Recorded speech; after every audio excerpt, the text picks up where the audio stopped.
우리가 이 앞에 있는 구절을 통해서 구원의 목적은 율법의 요구가 우리에게 이루어지게 하는 것이라는 사실을 확인했습니다. 하나님께서 우리를 구원하시는 목적은 단순히 우리가 지은 죄 용서해 주시고 그저 죽은 다음에 천국 데려가는 정도가 아니라고 했어요. 우리를 율법의 요구를 완전하게 이루신 예수님과 똑같이 그렇게 거룩하고 흠없는 율법의 요구를 완전하게 이루는 그런 자로 우리를 완성시키는 것이 우리를 구원하시는 하나님의 목적이라는 사실을 살펴보았습니다. 복음은 율법이 할 수 없었던 바로 이 일을 누가 하셨다고요? 하나님이 하셨다고 선언하는 것이에요. 하나님이 어떻게 하셨습니까? 먼저는 자기 아들을 죄 있는 육신의 모양으로 보내셨어요. 우리를 대신하여 예수 그리스도께서 완전하게 율법의 요구를 다 이루게 하셨습니다. 그리고 이제 성령을 보내주셔서 우리를 그 예수 그리스도에게 연합시키셔서 예수 그리스도가 이루신 완전한 의가 내 것이 되게 하셨어요. 그래서 우리가 신분에 있어서 율법의 요구를 다 이룬 그런 완전한 의인이 되게 하시는 것입니다. 하나님은 예수 그리스도와 연합된 신자, 예수 그리스도 안에 있는 예수를 믿는 신자를 예수님과 똑같이 완전한 의인이라고 여겨주세요. 율법의 요구를 다 이룬 완전한 의인으로 그렇게 선언하시는 것입니다. 그것을 칭의라고 해요. 그러나 여기까지가 아니라고 했어요. 하나님은 이제 우리에게 주신 그 성령, 바로 그 동일한 성령의 역사를 통해서 우리를 율법의 요구를 완전히 이루신 그 예수님과 똑같은 모습으로 변화시키십니다. 그걸 성화라고 해요. 우리가 기억할 요점은 뭐라고요? 성화는 결코 칭의는 결코 성화와 분리되는 게 아니라는 거예요. 우리가 믿음을 통하여 의롭다 하심을 얻었다면 그 사람은 반드시 어디까지 가고야 만다고요? 성화되어서 영화로운 자리까지 가고야 만다고요. 그러니까 칭의는 성화의 시작인 것이에요. 그리고 그 칭의는 성화를 거쳐서 영화로 완성되게 되어 있는 것입니다. 그러니까 우리가 믿음으로 의롭다 하심을 얻었다면 이제 뭐도 확보하고 있는 거라고요? 영화롭게 되는 것도 확보하고 있는 거라는 거예요. 누가 하신다고요? 우리가 하는 게 아니라 하나님이 하신다는 것입니다. 율법이 육신으로 말미암아 연약하여 할 수 없는 그것을 하나님이 하신다는 거예요. 옆 사람에게 한 번 더 얘기해 주세요. 하나님이 하십니다. 그런데 어떻게 율법의 요구가 이루어지는 이 일이, 자, 이렇게 율법의 요구가 이루어지는 이 일이 누구에게만 가능한 것인가? 바로 육신을 쫓지 않고 그 영을 쫓아, 그 성령을 쫓아 행하는 우리에게 율법의 요구가 이루어진다는 거예요. 다시 말하면 바로 예수 그리스도 안에 있는 신자요, 예수를 믿는 신자에게만 이 일이 일어난다는 것입니다. 율법의 요구가 이루어지는 이 일은 아직 예수 믿는 신자에게만 일어나요. 이제 바울은요, 왜 그런가 하는 것을 설명하기 시작합니다. 왜 율법의 요구가 이루어지는 이 일이 육신을 쫓아 행하는 불신자들에게는 결코 불가능하고 오직 성령을 쫓아 행하는 신자들에게만 가능한지, 그 이유를 이제 설명하기 시작합니다. 그것이 오늘 우리가 읽은 본문 5절부터 8절까지의 이야기예요. 오늘 본문을 보면요, 바울이 육신을 쫓는 자와 영을 쫓는 자를 대조하고 있습니다. 비교하고 있어요. 이것은 예수 믿는 신자 중에 육신을 쫓는 신자가 있고 영을 쫓는 신자가 있다는 그런 의미가 아니에요. 물론 예수를 믿는 신자, 성령으로 거듭나서 예수를 믿고 예수 그리스도 안에 있게 된 의롭다함을 받은 정말 그런 신자 중에 아직 좀 미숙해서 육적인 그런 신자가 있을 수 있어요. 송미숙 성도.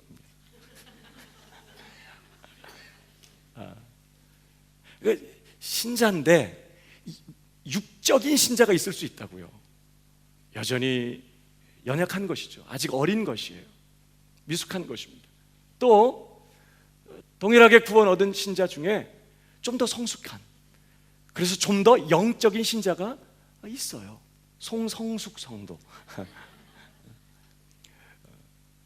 그렇게 육적인 신자 혹은 영적인 신자로 구분은 할 수 있지만, 지금 여기에 본문 육신을 쫓아 행하는 신자가 있고 성령을 쫓아 행하는 신자는 없어요. 지금 바울은 두 종류의 그리스도인을 비교하는 게 아니라 율법의 요구가 이루어지는 이 일이 어떻게 예수 그리스도를 믿는 신자에게서만 가능한 일인지를 설명하기 위해서 신자와 불신자를 비교하는 대목이에요. 그러니까 본문에서 육신을 쫓는 자는 누구를 말할까요? 예수 믿지 않은 불신자를 의미하고, 영을 쫓아 행하는, 성령을 쫓아 행하는 자는 바로 신자를 의미하는 것입니다.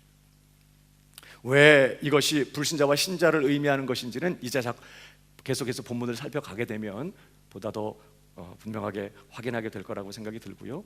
오늘 바울의 결론적인 요점은요, 육신을 쫓는 불신자에게는 결코 율법의 요구가 이루어질 수 없다는 거예요.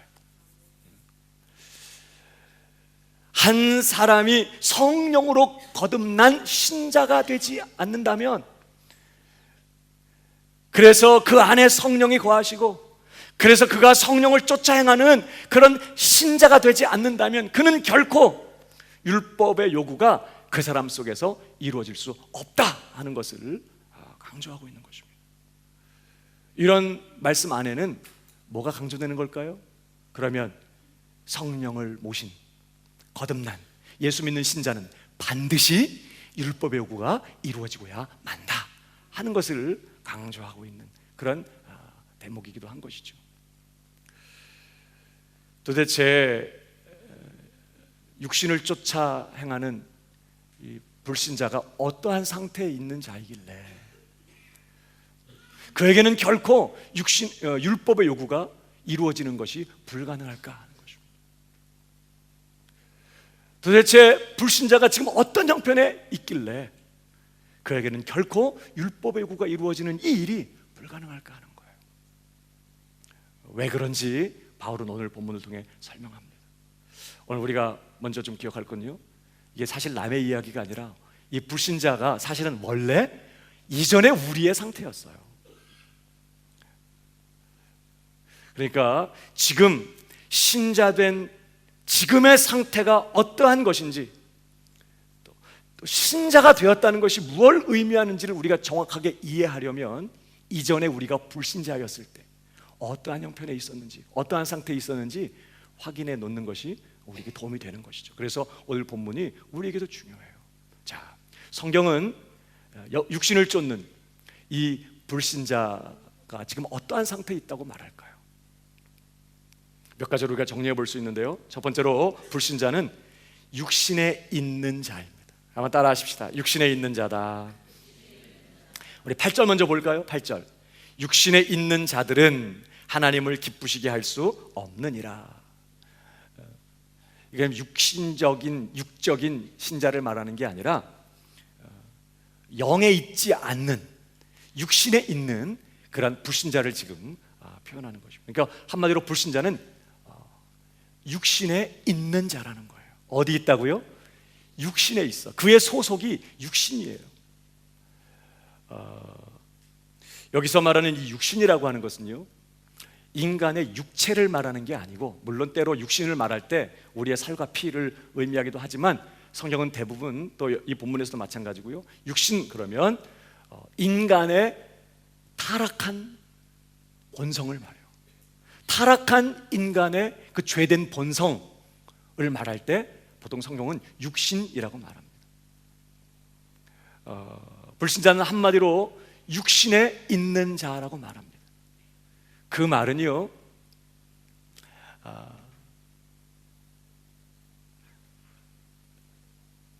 성령이 없다는 뜻이고요.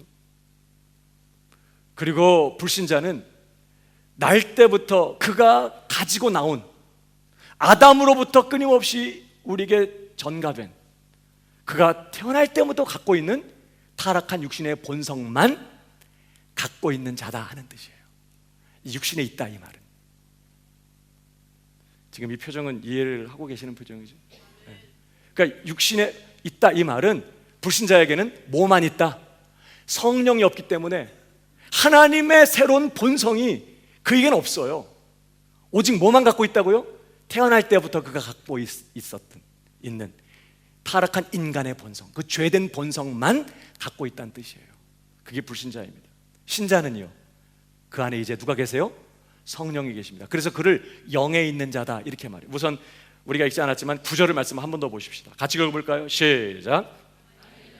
하나님의 영이 거하시면 너희가 육신에 있지 아니하고 영에 있나니 누구든지 그리스도의 영이 없으면 그리스도의 사람이 아니라. 그러니까 이 말은 신자에게는 하나님의 성령이 계신다는 말이고, 그러니까 신자는 이제 태어날 때부터 갖고 있었던 타락한 육신의 본성만 갖고 있는 게 아니라 그에게는 이제 누가 있어요? 새로운 하나님의 본성이 그에게 이식된 사람이에요. 성령이 들어와 있게 계시기 때문에. 그러니까 신자는 타락한 육신의 본성만 갖고 있지 않고 하나님의 본성, 이 성령님을 모신 자예요. 그래서 그를 영에 있다 이렇게 말합니다. 불신자는 육신에 있다 그럴 때는 뭐만 갖고 있다? 타락한 육신의 본성만 갖고 있다. 그런 뜻인 것입니다. 불신자는 육신에 있는 자예요. 더 나아가서 두 번째로 불신자는요, 육신의 지배를 받습니다. 한번 따라하겠습니다. 육신의 지배를 받는다. 5절로 올라가 볼까요? 보면 육신을 좇는 자는, 이건 육신에 있는 자의 다른 표현이에요. 육신을 좇는 자는 육신의 일을, 영을 좇는 자는 영의 일을 생각하나니 그랬습니다. 여기 좇는다라는 이 표현이 우리 번역으로 다가오는 느낌은 마치 뭔가를 쫓아가기를 결정하고 열심히 이렇게 쫓아가는 그런 느낌이 강하게 와요. 그런데 이 좇는다라는 이러한 단어로 번역한 원문의 단어는 전치사입니다. 카타라는 전치사인데 뜻은 무엇 무엇을 따라서, 무엇 무엇을 뒤쫓아서 그런 뜻이에요. 이 단어가 의미하는 바는요, 무엇의 지배 아래 있다 그런 뜻이에요. 무엇의 세력 아래, 무엇의 지배 아래 있다 이런 뜻입니다. 여러분이 똑같은 이 카타라는 이 단어, 이 좇는다라고 표현하는 이 카타라는 단어가 어디에 나오냐면 에베소서 2장 2절을 보십시오. 거기 보면요, 그때에 너희가 그 가운데서 행하여 이 세상 풍속을 좇고, 이 좇고 이 단어도 카타라는 전치사예요. 공중의 권세 잡은 자를 따랐으니, 여기 따랐으니도 역시 카타라는 전치사입니다. 곧 지금 불순종의 아들들 가운데서 역사하는 영이라 그랬습니다.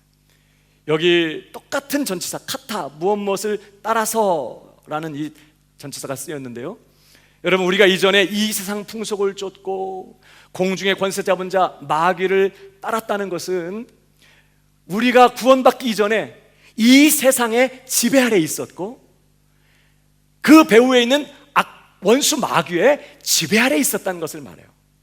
물론 그래서 우리는 정말 열정을 가지고 이 세상 풍속을 쫓아갔고 그 배후에 있는 악한 마귀를 쫓아 행한 것입니다. 그러나 사실은 어때요? 우리는 거기에서 내가 결정하고 쫓아간 게 아니에요. 우리는 완전히 거기에 포로였고 거기에 노예였고 완전히 이 세상 풍속과 원수 마귀의 지배 아래에 묶여 있었던 그런 상태에 있었다고요. 그러한 상태를 표현하는 이 단어가 이 카타라는 단어였어요. 그러니까 여기 육신을 좇는다라는 이 말은 뭐의 지배를 받는다는 말일까요? 육신의 지배를 받는다는 뜻이에요. 육신의 지배를 받으며 육신의 지배를 따라서 살아간다 그런 뜻입니다. 육신을 쫓는다 이 말은. 여러분 사자는요 육식 동물의 본성을 갖고 있습니다. 그래서 육식동물의 본성에 지배를 받아요, 사자는. 그리고 그 육식동물의 본성의 지배를 따라서 삽니다. 그래서 아무리 풀이 흐드러지게 많이 있어도 전혀 감동이 없어요. 그 옆에 제가 지나가면 갑자기 막 침을 다시는 거예요. 그는 육식을 좋아해요. 다른 짐승을 사냥합니다. 그러나 사실은 그는 지금 뭐에 지배를 받고 있는 거예요? 육식동물의 그 본성의 지배를 받고 있는 거라고요. 소는요, 초식동물의 본성을 갖고 있어요. 그 초식동물의 본성의 지배를 따라서 살아요. 그래서 뭐 아무리 옆에 뭐 족발이 있고 통닭이 있어도 전혀 감동이 없어요. 풀이 흐드러지게 막 있으면 너무 감동을 받는 것이죠. 풀을 뜯어 먹는 것이. 그가 가진 본성에 지배를 받고 있는 상태, 그 본성을 쫓아 사는 것이죠. 죄인은 육신의 본성만 갖고 있다고 그랬어요. 그 육신의 본성의 지배를 따라서 사는 것이에요. 그게 불신자입니다. 그는 자유롭게 자기가 원하는 대로 사는 것 같아요. 그런데 그는 지금 타락한 인간의 본성, 이 육신이라고 하는 이 타락한 죄인의 본성을 지배를 받으면서 그 본성을 따라 사는 그런 상태에 있다는 거예요. 이게 불신자입니다. 더 나아가서 그래서 세 번째로 불신자는요, 육신의 일을 생각합니다. 오늘 본문 다시 보십시오. 5절, 육신을 좇는 자는 육신의 일을, 영을 쫓는 자는 영의 일을 생각하나니. 그러니까 육신을 쫓는 자는 육신의 일을 하고 생략됐죠? 생각하고. 육신을 쫓는 이 불신자는 그래서 그는 육신의 일을 생각해요. 여러분, 이 사고방식이라는 게요, 이게 사람의 생활방식을 결정지어버립니다. 뭘 생각하냐? 이게 그 사람이에요. 불신자는, 육신의 지배를 따라 사는 이 불신자는 뭘 생각한다고요? 육신의 일을 생각해. 이 표현은요, 이 육신의 일을 생각한다는 이 말은, 불신자는 그의 사고방식이 육신적인 일에 한정되어 있다는 뜻이에요. 육신적인 일만 생각한다는 거예요. 다르게 표현하면 불신자들은 그의 모든 생각 속에 하나님이 있다 없다? 없어요. 그가 무슨 일을 하든지, 뭐 노골적으로 악을 저지르고 죄를 짓든지, 아니면 밥을 먹고 공부를 하고 일을 하고 운동을 하고 사업을 하고 결혼을 하고 아이를 낳고 키우는 그런 일상의 삶을 살든지, 그가 무슨 정치적인 활동을 하든지 경제적인 활동을 하든지 종교적인 활동을 하든지 무슨 사회적인 활동을 하든지 문화적인 활동을 하든지, 그 어떤 활동을 하든지 불신자는 그 생각 속에 하나님이 없어요. 그의 모든 일들이 전혀 하나님을 고려하거나 하나님을 염두에 놓지 않고 사는 것이에요. 성경에 뭐라고 말하죠? 어리석은 자는 그 마음에 이르기를 하나님이 없다. 그의 사고방식, 그의 생활방식, 그가 무슨 일을 하든지 그의 생각과 그의 삶 속에는 하나님이라는 개념이 없어요. 전혀. 그래서 하나님이 안 계신 것처럼 말하고 그렇게 생각하고 그렇게 행동하는 거죠. 그래서 불신자는 스스로 하나님을 찾는 일이 불가능해요. 개념 자체가 없는데요, 얼마나 개념을 갖지 못하느냐? 지렁이가 매니큐어를 생각하지 못하는 것 같이 불신자들은 하나님에 대한 개념을 가질 수가 없어요.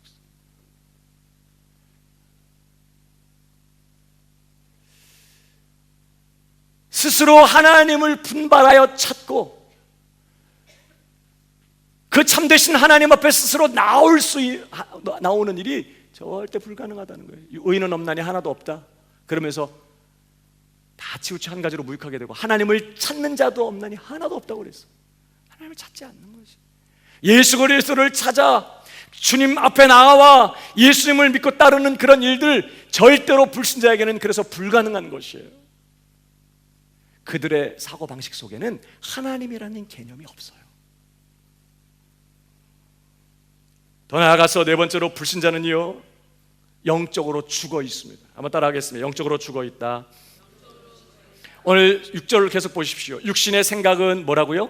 사망이요, 영의 생각은 생명과 평안이라 그랬는데, 여기 육신의 생각은 사망이라 그럴 때 육신의 그 생각의 그 결과가 사망이라는 뜻도 있지만, 이 말씀 자체는 육신의 생각 그 자체가 사망이라 그런 뜻이거든요. 이게 뭘 의미할까요? 육신의 생각을 쫓아서 사는 불신자들은, 육신의 생각의 지배를 받고 있는 그러한 불신자들은 한마디로 죽어 있다 그런 뜻이에요. 지금 육신적으로 죽었다는 게, 육체적으로 죽었다는 게 아니라 영적으로 죽어 있다는 뜻입니다. 여러분, 신자는요, 예수 믿는 신자는 영원히 죽지 않습니다. 나를 믿는 자는 죽어도 살고 살아서 나를 믿는 자는 영원히 죽지 않아요. 네가 오늘 밤 나와 함께 낙원에 있으리라. 신자는 죽지 않아요. 뭐가 안 죽어요? 육체적인 죽음을 안 죽는단 말이 아니라 영적으로 그는 영원히 살아요. 살리심을 받았고 그는 영원히 삽니다. 불신자는 육체적으로는 살아있어도 그는 지금 죽어있는 상태에 있다 이 말이에요. 여러분, 그래서 에베소서 4장 18절에 이렇게 말하죠. 저희 생명이 어두워지고 저희 가운데 있는 무지함과 저희 마음의 굳어짐으로 말미암아 하나님의 생명에서 떠나 있도다. 하나님의 생명에서 끊어져 있어요. 영적으로 죽어 있다는 것입니다. 여러분, 시체는 감각해요, 못해요? 감각할 수 없어요. 감각이 없습니다. 자기 몸이 썩어가도 시체는 전혀 느끼지 못해요. 개가 와서 다리 한 짝을 물어서 다리 한 짝을 뜯어가도 감각이 없습니다. 감각도 없고 반응도 없어요. 갑자기 내 다리 내놔 그리고 시체가 일어나서 쫓아가는 일 없다 이 말이에요. 죽어있는 시체는 감각 없고 반응 없습니다. 그래서 여러분, 자, 하나님의 생명에서 떠나 있는 영적으로 죽어있는 이런 불신자들은 하나님께 대한 영적인 일에 대한 감각이 전혀 없어요. 그래서 그 다음 절 보세요. 저희가 감각 없는 자 되어 자신을 방탕에 방임하여 모든 더러운 것을 욕심으로 행하되, 하나님이 미워하시는 악한 일들을 행하면서도 전혀 감각이 없어요. 이것이 얼마나 추하고 악하고 정말 치명적인 그런 정말 죄인지 전혀 없어요. 오히려 욕심으로 열정을 가지고 추구하면서 그 일을 행한다는 거예요. 감각이 없어요.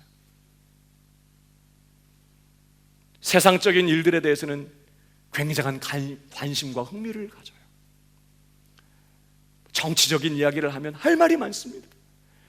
어디 가서 뭐 골프를 치고 어디 가서 낚시를 하고 혹은 뭐 연예인들의 뭐 여러 가지 이런 이야기들을 하고 정치적인 이야기들을 하고 돈 버는 이야기를 하고 자녀들을 양육하고 키우는 이야기들을 하면 할 말이 많아요. 그러나 하나님에 대해서는 할 말이 전혀 없어요. 하나님께 대한 것에 대해서는 전혀 흥미도 없고 어떤 감각도 없어요.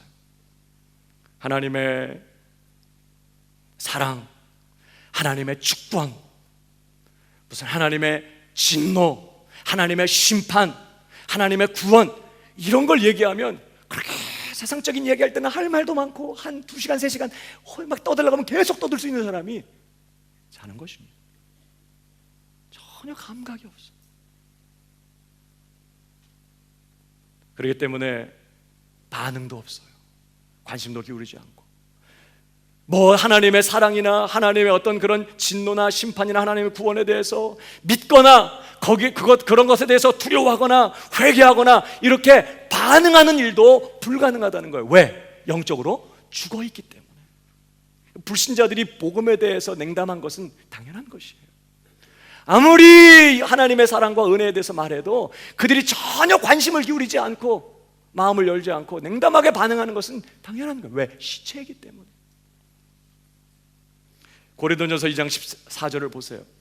육에 속한 자들은 하나님의 성령의 일을 받지 아니하나니 저희에게는 미련하게 보이며 또 깨닫지도 못하나니 이런 일은 영적으로라야 분변함이니라. 육신에 속한 자들, 성령이 없는 자들은 하나님의 복음, 진리의 말씀 전혀 이해도 못하고 납득도 하지 못하고 깨닫지도 못해요. 어떻게 보인다고요? 미련하게 보여요.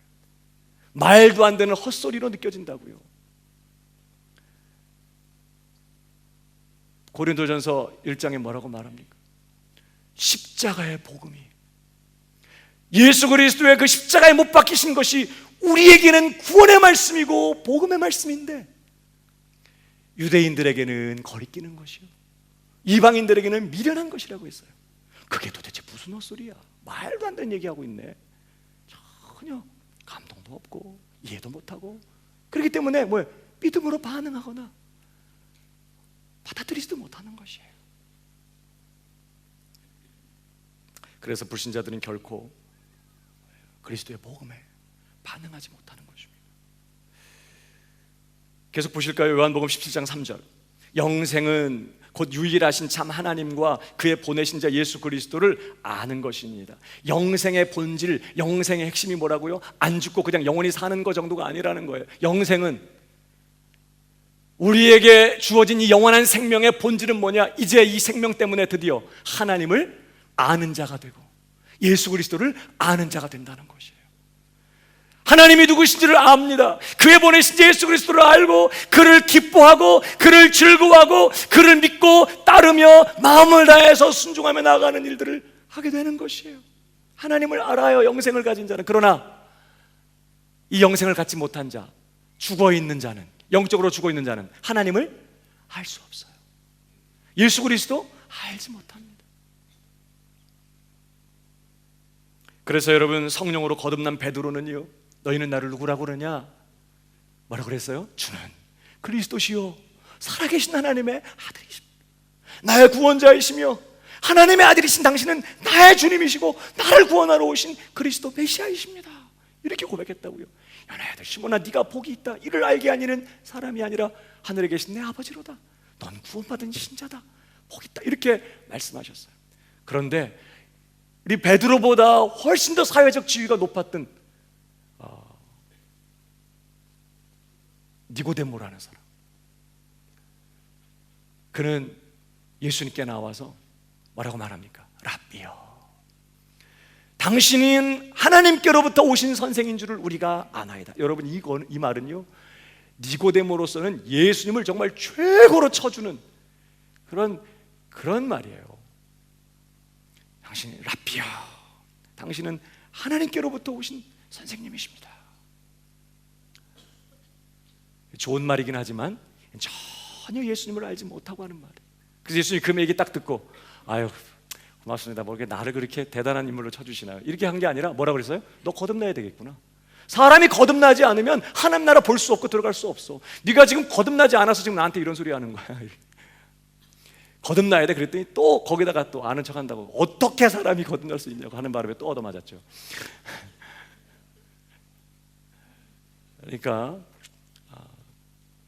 이 불신자, 성령이 없는 불신자는 하나님을 알 수 없고 진정한 의미로 예수 그리스도를 알 수 없는 것이. 어떤 신실한 성도 한 분이 친구가 있었습니다. 친한 친구인데 예수를 믿지 않습니다. 만나서 뭐 그냥 정치 얘기, 돈 버는 얘기, 아이들 키우는 얘기, 이런 얘기하면 그냥 할 말이 많고 그렇게 좋은데, 재밌는데, 너 이제 교회 가자, 함께 우리 신앙생활 하자, 너 이대로 살다가 죽으면 너 영원히 소망이 없어, 그런 얘기만 하면 야 밥 먹자, 아이 뭐 밥맛 떨어지게 그런 얘기를 하냐? 말이 안 되는 것이. 내가 전도를 잘못해서 그렇지. 그래서 이 성도님의 소망이 뭐냐면, 한번 우리 친구를 우리 교회로 데리고 가는 거예요. 우리 교회, 우리 목사님 설교 한번 들으면 좋겠다, 이런 마음이 있는 거예요. 그래서 우리 교회 한번 가자, 우리 교회 한번 가자. 어느 날 이 친구가 미안했든지 그냥 한번 가자. 그래서 이제 가게 됐어요. 그날따라 우리 목사님 얼마나 설교를 열심히 하시는지, 얼마나 설교에 은혜가 넘치는지, 우리 이 성도님이 큰 은혜를 받았어요. 너무나 감동을 받은 거예요. 마음에 큰 기대가 됐습니다. 이런 설교 듣고도 감동 못 받으면 저는 인간도 아니다, 이런 생각이 드는 거예요. 얼마나 하셨든지. 근데 예배 마치고 나올 때 이 친구가 한 한마디 말이 이 성도님을 완전히 절망시켰다는 거 아니에요. 야, 오늘 그 목사님 설교 무슨 소리인지 하나도 모르겠더라. 야, 나한테는 그렇게 은혜가 되고 내 마음을 녹이는 그런 은혜의 말씀인데 어떻게 그렇게 하나도 의미 없는 그런 소리로 들려요? 영적으로 그가 죽어있기 때문에 그래요. 시체이기 때문에. 전혀 은혜에 대해서, 신령한 것에 대해서, 영적인 것에 대해서, 진리에 대해서, 하나님에 관한 것에 대해서 반응할 수 없고 감각할 수 없고 반응할 수 없는 그런 상태에 있다는 거예요. 이게 지금 불신자들의 상태입니다. 그들은 죽어 있어요. 그뿐만이 아닙니다. 다섯 번째로 불신자는 하나님과 원수입니다. 한번 따라 하십시다. 하나님과 원수다. 7절을 보세요. 육신의 생각은 하나님과 원수가 되나니 그랬습니다. 여기 육신의 생각만, 우리가 생각하는 그 육신적인 어떤 생각만 하나님의 원수가 된다 그런 말이 아니라 육신의 일을 생각하는, 육신의 생각을 쫓아 사는, 육신에 있는 그런 불신자는 지금 하나님과 원수 관계에 있다 이런 얘기예요. 육신의 생각은 하나님과 원수다 이 말.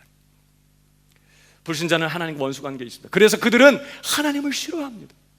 그들이 하나님 앞에 나오지 않는 이유는 바빠서가 아니에요. 물론 그런 것도 있겠지만, 물론 하나님을 알지도 못하고 감각하지도 못하지만 그들은 하나님을 싫어해요. 하나님을 미워합니다. 노골적으로 그런 적대심을 드러내는 사람들이 있어요. 그러나 노골적으로 적대심을 드러내지 않아도 그들은 본질적으로 하나님을 싫어해요. 여러분, 예수님 뭐라고 말씀하셨습니까? 요한복음 15장 18절을 보십시오. 세상이 너희를 미워하면 너희보다 먼저 나를 미워한 줄을 알라 그랬습니다. 세상 사람들이 신자들을 미워하는 이유는요, 물론 우리가 그들이 기대하는 것처럼 행하지 못하고 우리가 부족함이 있기 때문에 미움당하는 경우 있습니다. 그러나 사실 세상이 믿는 자들을 미워하고 싫어하는 이유는 그들이 누굴 미워하기 때문에? 하나님을 미워하기 때문에, 하나님을 싫어하기 때문에, 하나님께 대한 적개심을 갖고 있기 때문에 그렇다는 거예요. 자기도 몰라요, 그런 게 있는지. 그러나 육신의 본성은 하나님을 싫어해요. 빛보다 어두움을 사랑한다고요. 다시 빛을 싫어한다는. 그래서 어둠 가운데 머물러 있기를 원하고 빛 앞으로 나오는 걸 싫어하는 것이에요. 물론 불신자들 중에는요, 교회는 안 다니지만 난 하나님 믿어요 이렇게 말하는 사람 있습니다. 그러나 그들이 믿는 하나님은 자신들이 믿고 싶은 하나님이지, 자신들이 마치 이스라엘 백성들이 금송아지를 만든 것처럼 자기들이 만들어 놓은 하나님이지 성경이 계시하고 있는 그 하나님은 아니에요. 성경이 계시하는 하나님은 어떤 하나님이십니까? 유일하신 참 하나님, 영원하신 하나님, 영원한 창조주, 무한히 자비로우시며 은혜로우시며 노하기를 더디하시며 인자와 진실이 풍성하시고 긍휼을 베푸시고 무한히 사랑하시는 그런 하나님이시지만, 그는 동시에 무한히 거룩하셔서 무한히 공의로우셔서 죄를 미워하시되 철저하게 영원히 미워하시고 죄를 심판하시고 죄에 대해서 진노하시며 형벌하시는 그런 거룩하신 공의로우신 그런 하나님을 성경은 우리에게 소개해요. 그러나 불신자들은 그런 하나님 믿지 않습니다. 싫어합니다. 하나님은 그저 사랑의 하나님이기를 바라고 나한테 친절을 베풀어 주시는 그런 정말 자비를 베푸시는 그런 사랑의 하나님이기를 바랄 뿐이에요. 하나님의 창조, 하나님의 절대적인 주권, 하나님의 진노, 심판, 하나님의 구원, 이런 거 얘기하면 싫어하는 것이, 쓸데없는 얘기 하지 말라는 거예요. 적개심을 가지고 대적합니다. 하나님과 원수이기 때문에 그렇습니다. 그뿐만이 아닙니다.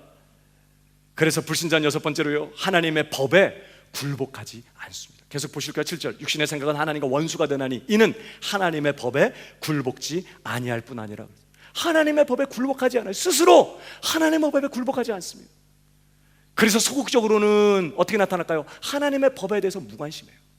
하나님이 뭘 원하시는지, 하나님이 뭘 말씀하셨는지에 대해서 관심이 없어요. 무관심한 것이에요. 더 나아가서는 적극적으로 어떻게 해요? 자기가 원하는 대로 살아요. 우리는 마땅히 우리의 창조주 되시는 그 하나님이 정하신 법을 쫓아서 그분의 뜻 가운데 행하며 그분의 말씀을 쫓아서 살아가야 하는 것이 마땅함에도 불구하고 그들은 소극적으로는 하나님의 법에 대해서 전혀 무관심할 뿐만 아니라 그들은 대놓고 어떻게 산다고요? 내가 원하는 대로 산다고. 우리가 이전에 하나님과 원수되었을 때 하나님께서 그리스도를 우리를 위하여 보내셔서 하나님과 화목하게 하셨어요. 우리가 다 이전에 하나님과 원수 관계에 있었다. 그래서 우리가 어떻게 살았다고 말합니까? 여러분 에베소 2장 3절을 보세요. 전에는 우리도 다 그 가운데서 우리 육체의 욕심을 따라 지내며 육체와 마음에 원하는 것을 하여, 다시 말하면 내 마음대로 살았다는 거예요. 그래서 뭐라고요? 다른 이들과 같이 본질상 진노의 자. 여러분 이게 얼마나 무서운 반역인지 아세요? 내 마음대로 사는 거. 이게 하나님의 법에 굴복하지 않는 노골적인 반역의 표현이라는 걸 알아요.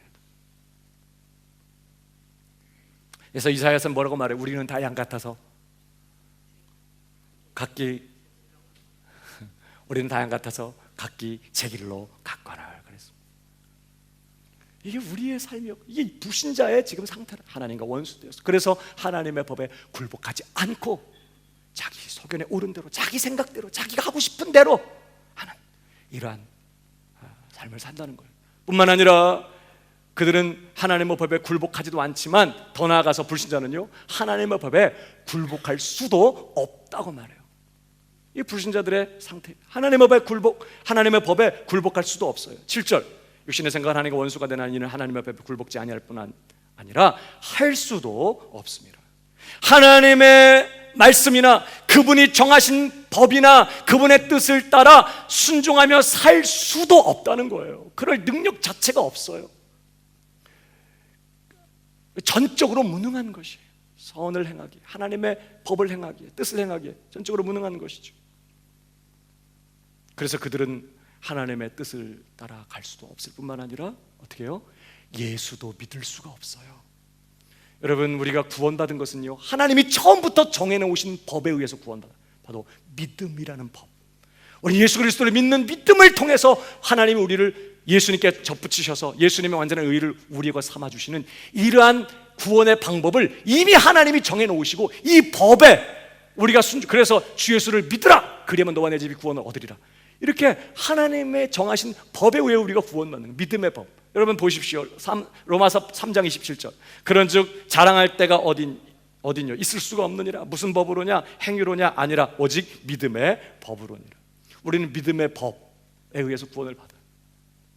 주 예수를 믿으라는 이 하나님의 이 부르심 앞에 우리가 순종한 것이에요. 그런데 불신자들은 어떻다고요? 하나님의 법에 순종할 수도 없다. 그러니까 결코 그들은 하나님의 뜻을 따라 사는 것도 불가능하고 더나 무엇보다 예수 그리스도를 믿으라는 이 부름에 응답할 수가 없어요. 예수를 믿을 수가 없는 상황인 것이. 그래서 8번째, 결론적으로요, 불신자는 하나님을 기쁘시게 할 수가 없습니다. 한번 따라 하십시다. 하나님을 기쁘시게 할 수 없다. 8절을 보십시오. 자, 육신에 있는 자들은 하나님을 기쁘시게 할 수 없느니라. 이게 결론이. 불신자들은 하나님을 기쁘시게 하는 그 어떤 일도 할 수 없다는 것이.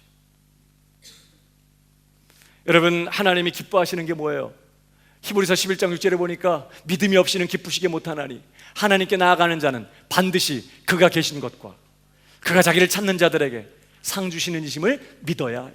우리가 하나님을 신뢰하고 하나님을 의지하고 하나님을 믿고 하나님을 인정하고 그가 지금도 나와 함께 계시는 것과 그가 자기를 찾는 자들에게 상 주시는 이심을 믿고 올건 믿음으로 사는 것을 하나님은 너무나 기뻐하세요. 근데 불신자들은 하나님을 기쁘시게 하는 이 일을 할 수 있다 없다.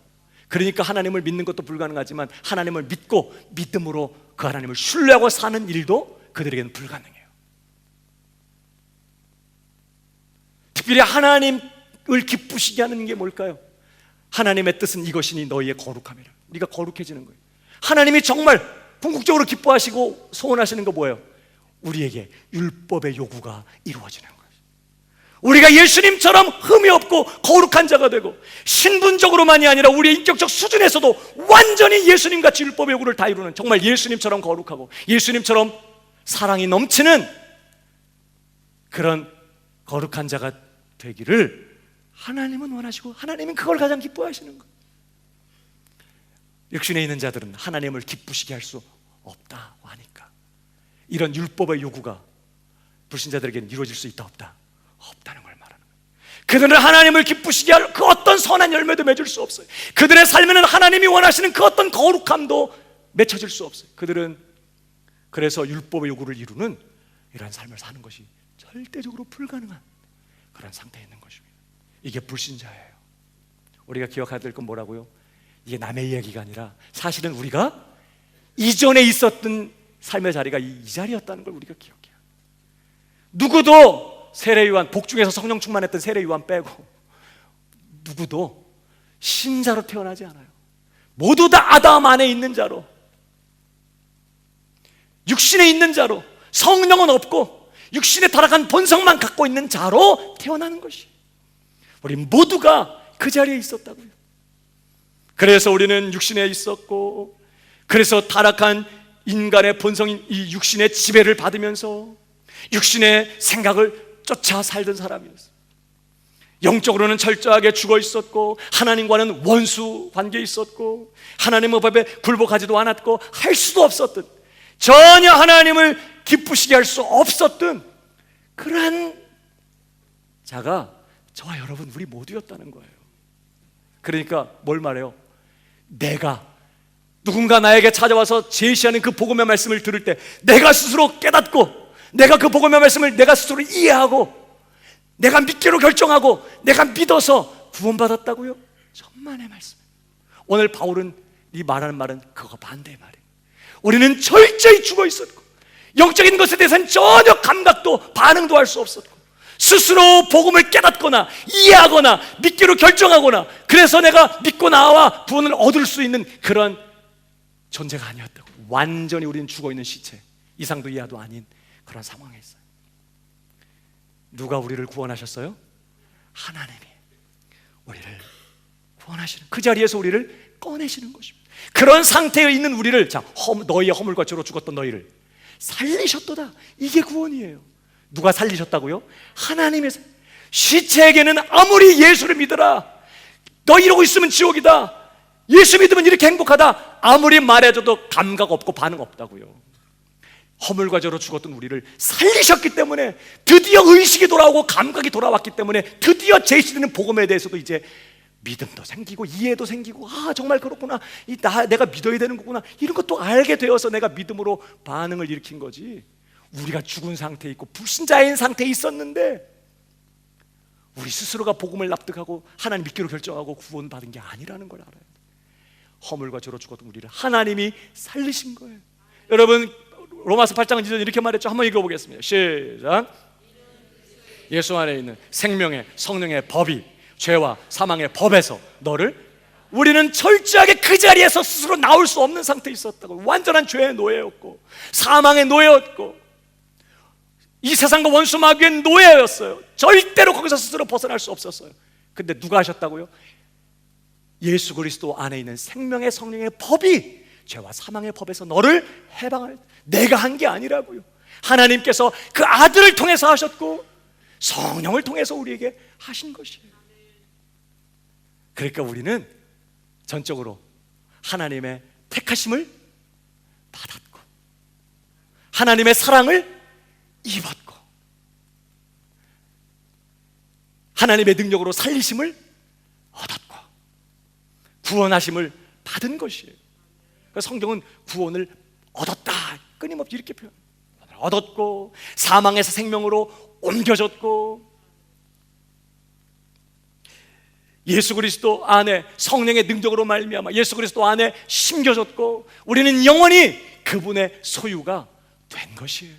우리 스스로가 알아먹고 이해하고 깨닫고 그 죽었던 자리에서 스스로 살아 일어나서 내가 예수 믿는 게 아니라 사실은 살리심을 받았기 때문에 드디어 예수도 믿게 되고 회개도 하게 되고. 그러니까 자, 불신자들에 대해서 우리는 전혀 어떤 우월감도 가질 수가 없어요. 똑같은 형편에 있었어요. 우리는요 은혜를 입은 것이에요.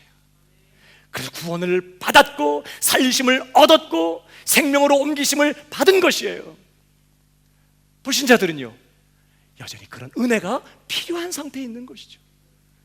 결코 우리가 불신자들과 비교해서 우월감을 갖거나 그들을 무시할 수 있는 처지가 아니에요. 그들에게는 은혜가 필요한 거예요. 특별히 우리 성도님들 중에 왜 나는 이렇게 믿음이 자라질 않을까? 왜 나는 이렇게 하나님의 뜻대로 사는 삶을 잘 살지 못할까? 왜 이렇게 나는 결심하지만 또 죄를 짓고 또 넘어질까? 이런 나를 하나님이 여전히 사랑하실까?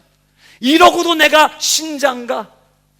이러고도 내가 집사가 내년엔 서약서 쓰지 말아야지. 여러분, 그렇게 고민하고 갈등하는 분 계십니까? 그래서 이런 모습인 거 보니까 난 신자가 아닌 것 같아. 난 정말 하나님의 뜻대로 난 위선자야. 어떻게 이 모양일까? 이렇게 갈등하고 고민하는 분들 계세요.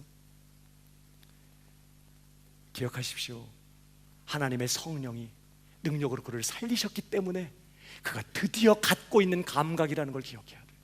불신자는 절대 이런 개념 자체를 갖지 못해요. 불신자가 내가 이렇게 살면 어떡할까? 하나님 더 잘 섬겨야 되는데 왜 난 이렇게 죄만 짓고 살까? 이런 생각 자체를 갖지 않아요. 근데 오늘 나만 이렇게 하나님 뜻대로 살기를 원하고 하나님 뜻대로 살기를 원하는데 이렇게 실패하고 하나님, 나는 오늘 또 죄 짓고 넘어지고 정말 오늘 특별히 이 자리에 오신 분 중에 오늘 교회 안 가면 뭐 큰 사고 날까 봐, 내가 오늘도 주일인데 교회 안 가고 예배 먼저 드리고 그래도 가야지, 그냥 여기 안 가고 여기 갔다가 골프장에 갔는데 어디서 공이라면 날라와서 맞을까 봐. 하나님이 두려워서, 하나님 무서워서. 혹시 여기에 나온 분들 계십니까? 속으로는 참 난 이거밖에 어떻게, 하나님께 벌 받을 게 무서워가지고 그냥 이렇게 예배 오고. 여러분, 아닙니다. 이거 대단한 경지예요. 하나님이 두려워서, 그 거룩하신 하나님이 무서워서 죄 짓지 못하고 오늘 그 길을 가지 못한다? 이거 엄청난 경지라는 거 아셔야 돼요. 이건 불신자에게는 불가능해. 누구에게만 가능하다고요? 성령이 오셔서 허물과 죄로 죽었던 우리를 살려내시고, 그래서 주님과 함께 일으키심을 받고 생명을 얻었기 때문에 드디어 하나님께 대한 개념과 감각과 이런 의식이 있기 때문에 갖게 된 그러한 내용들이라는 걸 기억해요. 여러분, 오늘 내가 하나님을 아는 자가 되고, 내가 예수 그리스도가 누구신지를 아는 자가 되고, 복음이 무엇인지를 아는 자가 되고, 오늘도 부족하지만 예수님을 믿고 따르며, 부족하지만 하나님의 뜻대로 살기를 소원하고 그 뜻대로 살지 못하는 것 때문에 갈등하며 고민하고 있는, 마음고생하는 이러한 일들이 사실은 하나님이 내 인생을 찾아오셔서 그의 권능의 손으로 내 인생을 붙잡아 내셨기 때문에 드디어 내가 갖고 있는 그런 감각들이라는 사실을 잊어서는 안 되는 거예요. 그러면 사랑하는 여러분, 오늘 우리가 기억해야 돼요. 누가 나를 살려내셨는지. 그 하나님이, 여러분, 복음은 뭐라고 약속합니까? 나를 붙드신 그 하나님이, 그가 작정하신 완성의 자리까지 나를 데려가실 거라는 게 복음이거든요.